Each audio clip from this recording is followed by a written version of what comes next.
programas temos dito mais do que uma vez que Macau esteve longe de ser um projeto da coroa portuguesa. Foi sim um desígnio da Igreja Católica, levado a cabo pela Companhia de Jesus. E assim, os primeiros a educar em Macau foram os padres da Companhia. O primeiro estabelecimento de ensino nasceu, por isso, aqui. Isto é o que resta das antigas salas de aula do Colégio de São Paulo dos Jesuítas.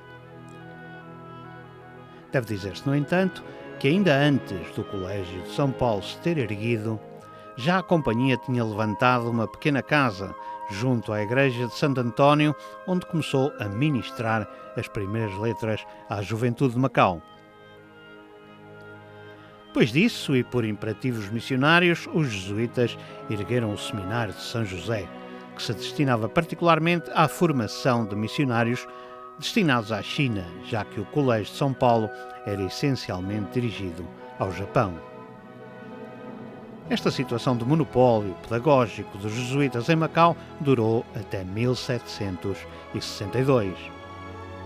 Nessa data, a expulsão da Companhia pelo Marquês de Pombal trouxe o desastre no que à educação, tanto religiosa como civil, dizia respeito. O Colégio de São Paulo, que tinha sido a primeira universidade do Extremo Oriente, encerrou as suas portas e nunca mais voltou a abri-las. A situação era descrita assim em carta ao governador da Índia pelo juiz desembargador de Macau, Lázaro da Silva Ferreira, em 1784.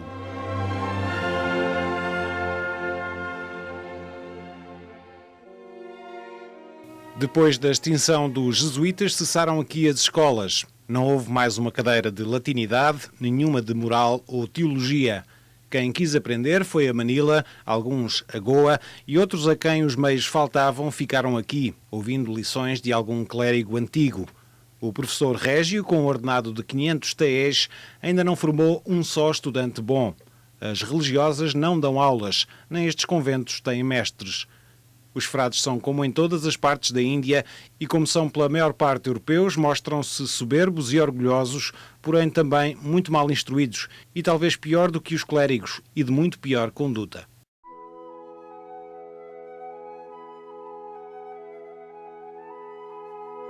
É neste panorama desolador que desembarca o professor Régio José Batista e Lima para montar a primeira escola pública de Macau, que utilizou as instalações do Seminário de São José, que então não passava de um casarão vazio.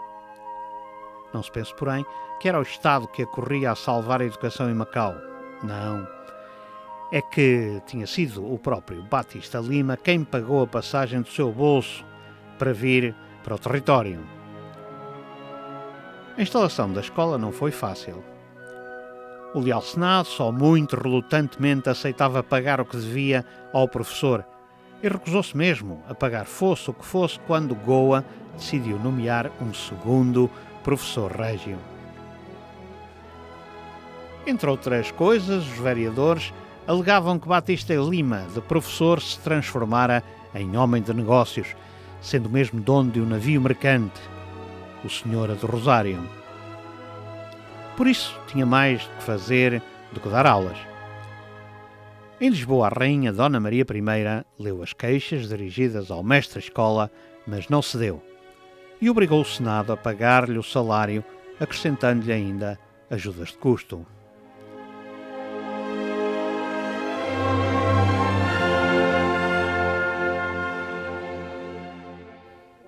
Depois disso, a questão do ensino público ficaria numa espécie de banho-maria durante quase um século, até o conselheiro Horta e Costa, ainda deputado por Macau, começar a defender no Parlamento de Lisboa a necessidade de criar um liceu na colónia que representava.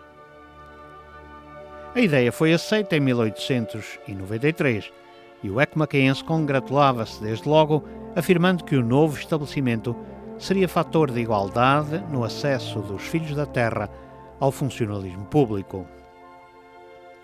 Mas havia quem pensasse o contrário, nomeadamente o jornal O Independente. Repetiremos até ao fastio que o liceu é um luxo e não tem razão de ser.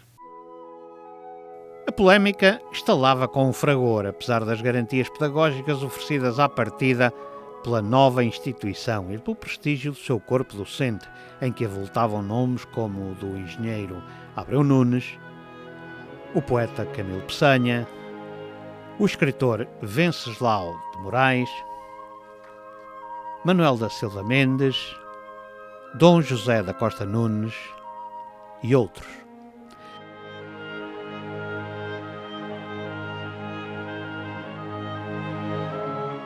António Aresta, autor e investigador que tem biografado alguns dos mais destacados nomes da educação e das letras de Macau, explica porquê toda esta polémica.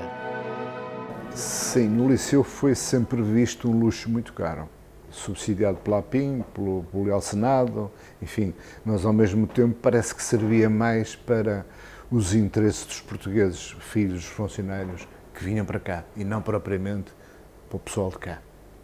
Só lentamente é que se aperceberam que o Liceu daria uma preparação para uma universidade. Mas como o Liceu nunca teve uma dimensão chinesa ou cínica, ficou sempre amputado de um mundo diferente. Ficou exatamente uma escola portuguesa posta aqui. O Liceu começou por alojar-se aqui, no antigo convento de Santo Agostinho, isto é, literalmente até a casa vir abaixo.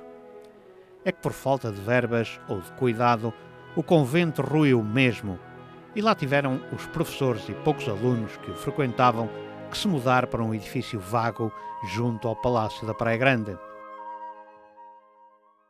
Depois, aproveitando a disponibilidade do Hotel Bela Vista, o Liceu instalou-se aqui provisoriamente, bem instalado, mas com o futuro por garantir, já que em 1911 o governador Álvaro de Melo Machado tinha mesmo proposto a sua extinção pelo facto da frequência ser persistentemente diminuta ano após ano.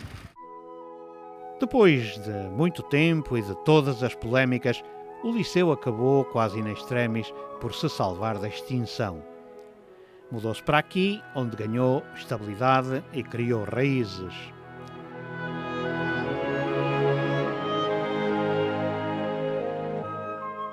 Isto até 1956, quando finalmente o consenso geral permitiu ao governador construir um edifício de raiz para o albergar.